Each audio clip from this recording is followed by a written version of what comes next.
નવનાથ ભક્તિ રસામૃત અધ્યાય 13 મેનાવતીને જાલંધરની કૃપા પ્રાપ્ત. મુક્કં કરોતિ વાચાલમ પંગુમ લંઘયતે ગિરિમ યત્કૃપા ત્વમ અહં વંદે પરમાનંદ માધવમ. શ્રી ગણેશાય નમઃ. હરિ ઓમ નમઃ શિવાય.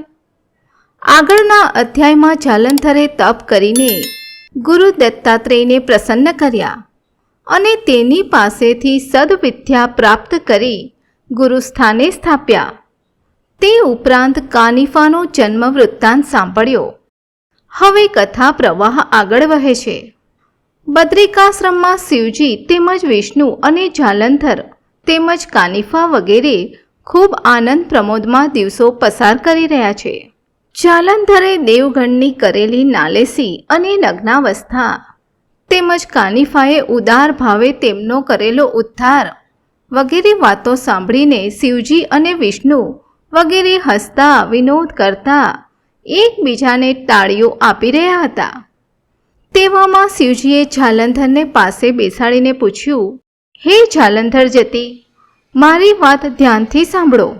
નાગપત્ર અશ્વત્થ સ્થાનમાં કાનિફા સાથે જાઓ અને સાબરી મંત્ર કવિત્વનો સંપુટ કરીને યજ્ઞનું અનુષ્ઠાન કરી દેવતાઈ સામર્થ્યથી કાનિફાને પરિષ્કૃત કરો. વેદ વિદ્યા તેમજ અસ્ત્ર શસ્ત્ર વિદ્યા બહુ પ્રતાપવંત હોય છે, તેની ના નહીં, પણ તેની મર્યાદા પૃથ્વી પટ સુધી જ સીમિત હોય છે.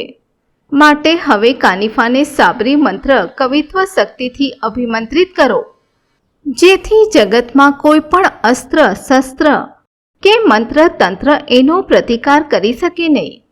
કલિયુગના પ્રભાવથી લોકોના દુઃખ દર્દ દૂર કરવાનો એ જ એકમાત્ર ઉપાય છે. વળી કાનિફા મનના ઉદાર છે, એટલે એના ભોળપણનો કોઈ લાભ ન લે એવી વિદ્યા એણે સિદ્ધ કરવી જ રહી. સાબરી મુનિએ અગાઉથી જ સમયાનુસાર માર્ગ કાઢ્યો છે, એટલે થોડા પ્રયત્ને આ કલયુગમાં અશક્યને શક્ય કરી શકશે. એને હાથે વિદ્યાનો વિસ્તાર થશે. અપાર શિષ્યો એની ચરણવંદના કરશે. સેંકડો અને હજારોની સંખ્યામાં સાબરી ગણો નવનાથો દ્વારા મંત્ર રચનાની રાહ જોઈ રહ્યા છે. આદિનાથ શંકરે વિસ્તારપૂર્વક આ વાત માંડી.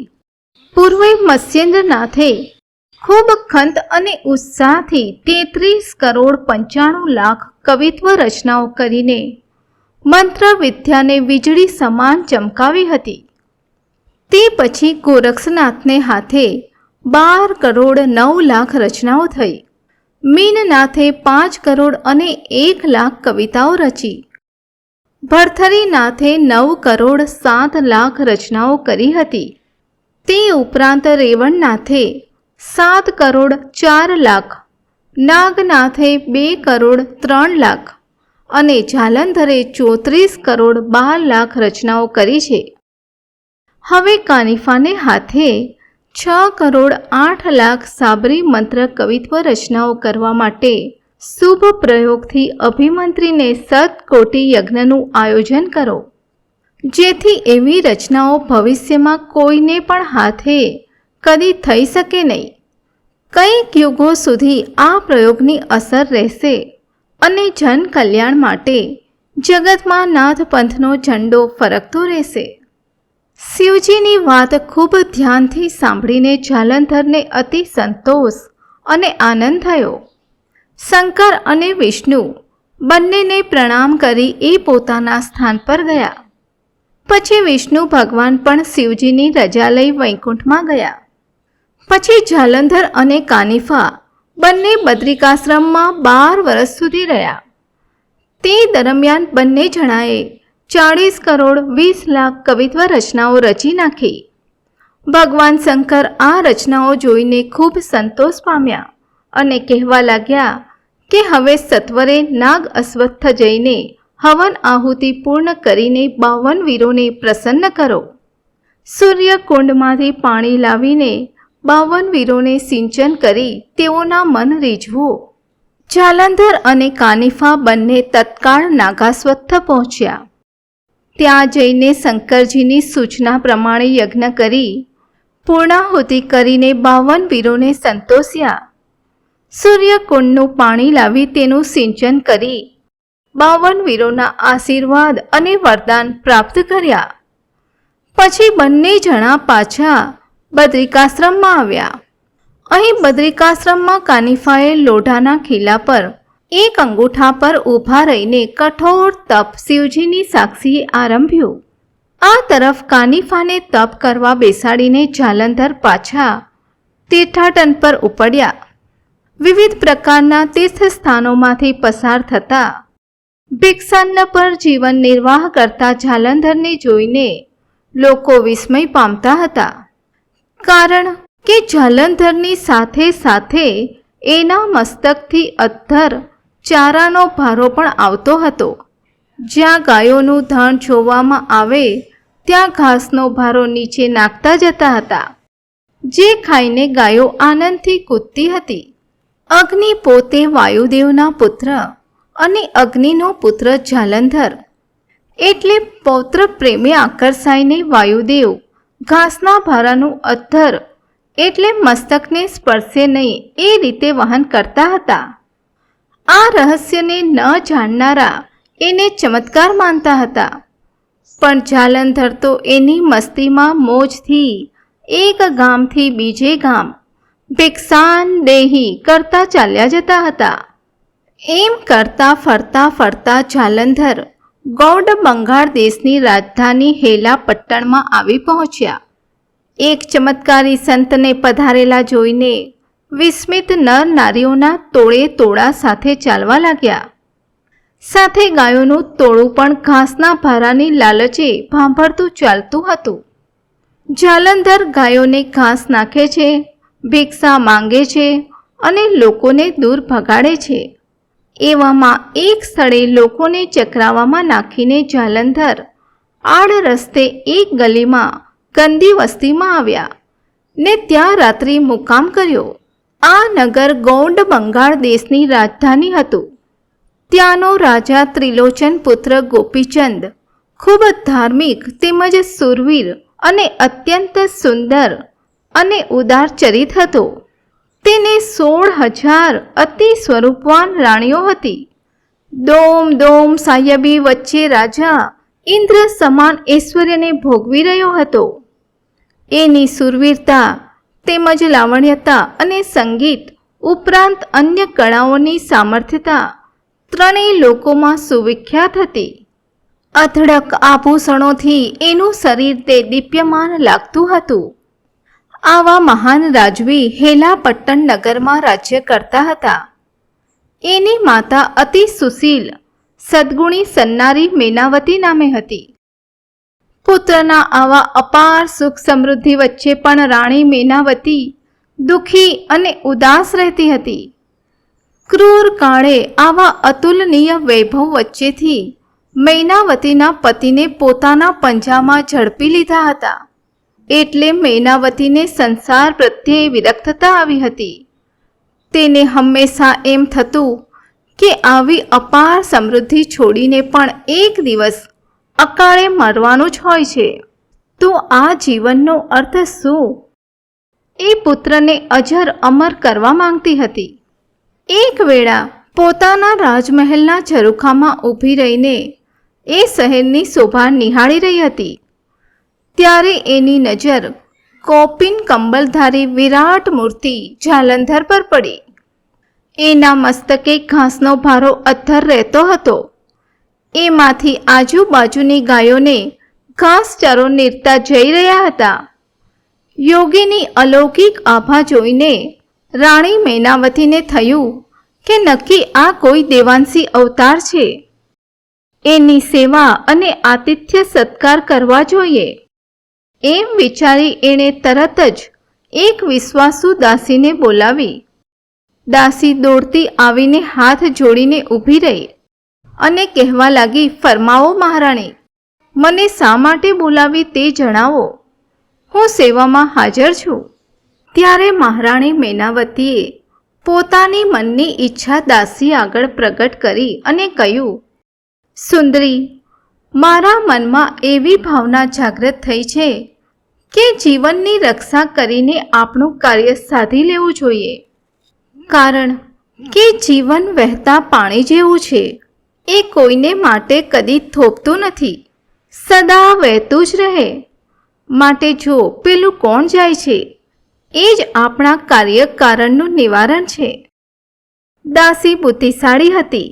મહારાણીના મનની વાત એ સમજી ગઈ. એણે રસ્તા પર માથે અદ્ધર ઘાસનો ભારો રાખીને ચાલ્યા જતી જાલંધરને જોયા. એ ખૂબ વિસ્મય પામી અને મહારાણીને કહેવા લાગી, રાણીમાં, એ તો કોઈ પરમ શિવજી સરખા યોગ સિદ્ધ મહાત્મા હોય એમ લાગે છે. સુવર્ણ સમાન તેજસ્વી, ત્રણેય ભુવનમાં તપ કરીને પૃથ્વી પર ઉતરી આવ્યા હોય એમ જણાય છે. માં, એની આરાધના કરીને એની પાસે અચળ પદની પ્રાપ્તિ માંગો, જેથી જન્મ મરણના બંધન છૂટે. પરિચારિકાની આવી મીઠી વાણી સાંભળીને મેનાવતી કહેવા લાગી, મારી એક વાત સાંભળ. આવા મહાજ્ઞાની મહાત્માનો કૃપા પ્રસાદ મળે તો ચિરંજીવ પદ પ્રાપ્ત થાય. તો આ યોગી આપણા રાજમાં કયા સ્થાને રહે છે તેની ખાનગી તપાસ કરીને જલ્દી આવો. જરૂર રાણીમાં, જરૂર. આમ કહેતી દાસી તરત જ ત્યાંથી નીકળીને યોગીની પાછળ પાછળ ગામ લોકો અને ગોઠણની પૂંઠ દબાવીને ચાલવા લાગી. આ બાજુ ગાયોનું ટોળું ગામની ગલી કૂચીમાં થઈને ઘાસનો ભારો અથર લઈને ચાલતા યોગીની પાછળ પાછળ એક ગંધારી ગોબરી ગલીમાં જઈને બેઠું. દાસી પણ આ ટોળાની પાછળ પાછળ પગલું દબાવીને આવતી હતી. ગંધારી ગલીમાં ગાયોને બેઠેલી જોઈને એ ત્યાં એકાદ ક્ષણ થોભી. વાતાવરણ એકદમ શાંત અને અચળ હતું. પેલા યોગી એક અંધારી બખોલમાં બેઠા. માથા પરનો ઘાસનો ભારો ગાયોના ટોળા આગળ નાખ્યો હતો. ચારે બાજુ ગંદકીને લીધે ભયંકર દુર્ગંધ ચોમેર ફેલાઈ હતી. દાસી તરત જ પાછી ફરી અને રાણી વેનાવતીને બધી વાત વિસ્તારીને કરી. રાણીમાં, ખરેખર એ કોઈ મહાન યોગી છે એમ કહીને વાત પૂરી કરી. રાણીએ મનોમન નિશ્ચય કરી લીધો કે મધરાતે જરૂર યોગીના દર્શને જશું. તેણે પોતાની અત્યંત વિશ્વાસુ દાસીને સાથે લીધી. મધ્યરાત્રિ વેળાએ ચોમેર સ્મશાનવત શાંતિ છવાય છે. જન, જનાવર, પશુ, પંખી બધા સ્તબ્ધ નિદ્રાધીન છે. એવે સમયે રાણી મૈનાવતી અને દાસી બંને ઉત્તમ ફળો લઈને કાળા રંગની કંબલ ઓઢીને ચૂપકીથી એ એકાંત સ્થળે, જ્યાં સિદ્ધ મુનિ મોક્ષ અને મુક્તિના કલ્યાણકારી માર્ગ માટે સાધના કરી રહ્યા છે, ત્યાં જવા પગે ચાલતા જ નીકળી પડ્યા. સર રાત્રિ વહી રહી છે. વાતાવરણ નીરવ અને શાંત છે. બંને યુવતીઓ અત્યંત હર્ષ અને ઉલ્લાસ સાથે યોગીરાજના નિવાસ સ્થાને આવી અને જોડેલા હાથ અને નતમસ્તક સાથે જાલંધર સામે વિનમ્ર ભાવે ઊભી રહી. ચારે બાજુ દુર્ગંધયુક્ત હવા ફેલાયેલી છે. મુનિવર જાલંધર ધ્યાનમગ્ન અવસ્થામાં નિમિલિત નયને શાંત અને નિશ્ચલ મુખ મુદ્રા સહિત ત્યાં વિરાજમાન છે. ઉત્તમ પ્રકારના જાત જાતના ફળો અને પકવાનથી ભરેલ થાળ યોગી સન્મુખ રાખીને બંને ધૈર્ય અને શાંતિથી ત્યાં મસ્તક નમાવી ઊભી રહી. તેવામાં યોગીવર જાલંધરે આંખો ખોલી. યોગીરાજને જાગ્રત થયેલા જોઈને રાજમાતા મૈનાવતી હિંમતપૂર્વક નમ્રપણે કહેવા લાગી, હે સર્વજ્ઞ મહારાજ, હું તમારા ચરણોમાં શરણે આવી છું. મને આપની કૃપા પ્રસાદીની ભીખ આપો અને આધિ વ્યાધિ ઉપાધિ રહિત જીવનને અંતે મોક્ષ પ્રાપ્ત થાય એ માટે આપની અમી દ્રષ્ટિ અમારા પર કરો કૃપાળુ. મૈનાવતીના આવા વિનયુક્ત સુંદર વચનોથી યોગીના ચિત્ત સાગરમાં જાણે આનંદની લહેર ફરી વળી.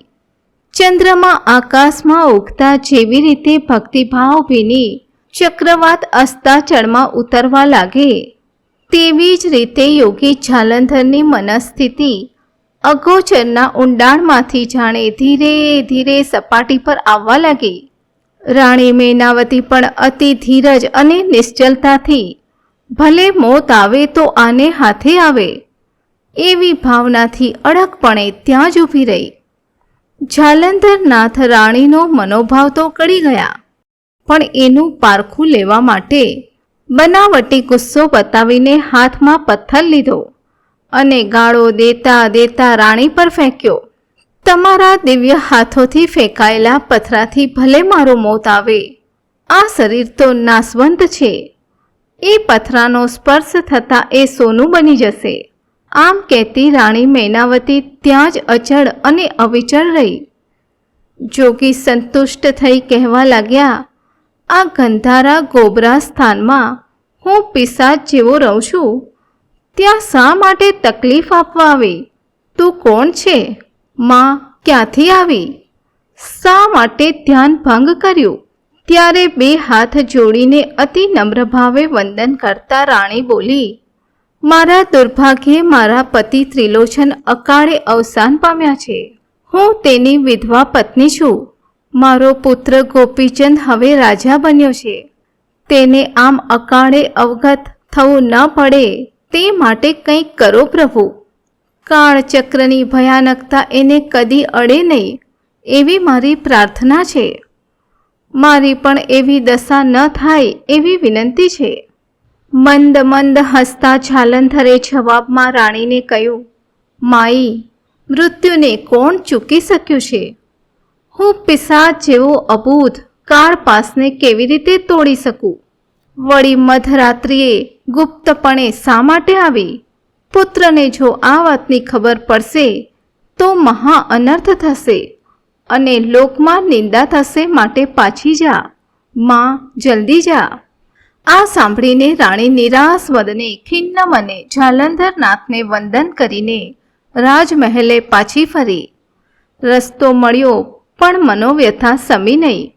પછી તો દર મધરાત્રે આ નિત્યક્રમ થઈ ગયો. રોજ રાત પડે ને મધરાતે મૈનાવતી દાસી સાથે જાલંધર પાસે જાય છે. આમ 6 માસ સુધી અખંડ ક્રમ ચાલુ રહ્યો. એક વખત અદ્ભુત ઘટના બની. નિંદ્રાધીન જાલંધર પથરાળી જમીન પર ચટ્ટાપાટ સૂતા છે. મૈનાવતીએ મુનિવરને ઊંઘતા જોયા. અતિ પ્રેમ ભાવે તેમના ચરણોમાં માથું મૂકી રાણી ગદગદ ભાવે અશ્રુથી પગ પખાડી રહી. પછી પોતાના કોમળ હાથે યોગીના ચરણ દાબવા લાગી. એમ કરતા 2 પ્રહર રાત વીતી ગઈ. પૂર્વમાં સૂર્યનારાયણ ઉગ્યા. તેને નમસ્કાર કરીને રાજમહેલે જઈ પોતાના નિત્ય કર્મમાં પરોવાઈ ગઈ. વળી રાત પડતા જ પાછી સ્વામીની સેવામાં પ્રવૃત્ત થઈ ગઈ. આ ક્રમ નિત્ય નિયમ બની ગયો. એમ કરતા 6 માસ વીત્યા. દિવસો વીતવા સાથે રાણીનું મનોબળ મજબૂત થતું ગયું.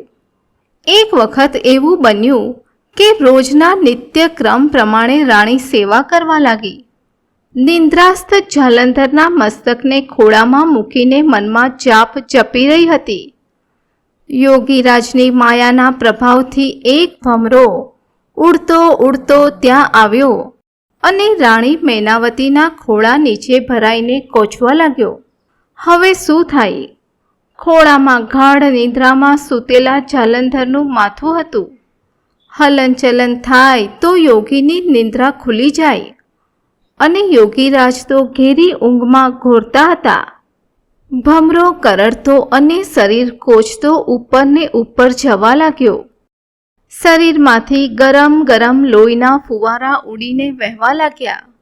છતાં રાણી તો જરા પણ હાલ્યા વિના અડગ બેસી રહી. માયાવી ભમરો રાણીની જાંઘ ભેદીને ત્યાં જાંઘ પર રહેલી જાલંધરની ડોક પર ડંખીને સૂચના આપી ગયો. ઝબકીને જાગેલા જાલંધરે ડોક પર હાથ ફેરવ્યો અને એમની નજર રાણી મૈનાવતીના ખોળા પર પડી. લોહીથી લથબથ રાણીના વસ્ત્રો હતા. ભમરાએ રાણીની જાંઘ ભેદીને ત્યાં કાણું પાડ્યું હતું અને એમાંથી અસ્ખલિત લોહી વહી રહ્યું હતું. દ્રશ્ય જોતાં જ જાલંધર રાણીના અપાર ધૈર્ય અને મજબૂત મનોબળ પર પ્રસન્ન થયા. માથે હાથ ફેરવીને રાણીના કાનમાં તારક મંત્ર દીક્ષા આપી સંજીવની મંત્રથી અભિમંત્રિત કરીને રાણી મૈનાવતીની જાંઘનું છિદ્ર પૂરી દીધું. રાણીને બ્રહ્મજ્ઞાન લાધ્યું. અતિ નમ્રપણે રાણી જાલંધરનાથના ચરણોમાં આળોટી પડી અને કહેવા લાગી, હે યોગી શ્રેષ્ઠ, આપની કૃપાથી મને સાચું જ્ઞાન સાંપડ્યું છે અને સંજીવનીએ મને અમરત્વ બક્ષ્યું છે. પણ એને પુત્રને માટે ચિંતા કરવા માંડી કે મને અમરત્વ મળે એનો શું અર્થ? મારો પુત્ર અજર અમર થાય તો જ મારું જીવન સાર્થક બને. આમ માતા પુત્ર વિરહના ભયથી ફફડવા લાગી. નવનાથ ભક્તિ રસામૃત અધ્યાય 13મો સમાપ્ત. જે કોઈ ભાવિક નર નારી આ અધ્યાયને ગાય, શીખે કે સાંભળે તેના પર મત્સ્યેન્દ્રનાથની કૃપા થશે અને તેનું સ્ત્રી હત્યાદિ પાપ નષ્ટ થશે. શુભમ ભવતુ. અવધૂત ચિંતન શ્રી ગુરુદેવ દત્ત. સદગુરુદેવ કી જય. નવનાથ ચિંતન શ્રી ગુરુદેવ દત્ત.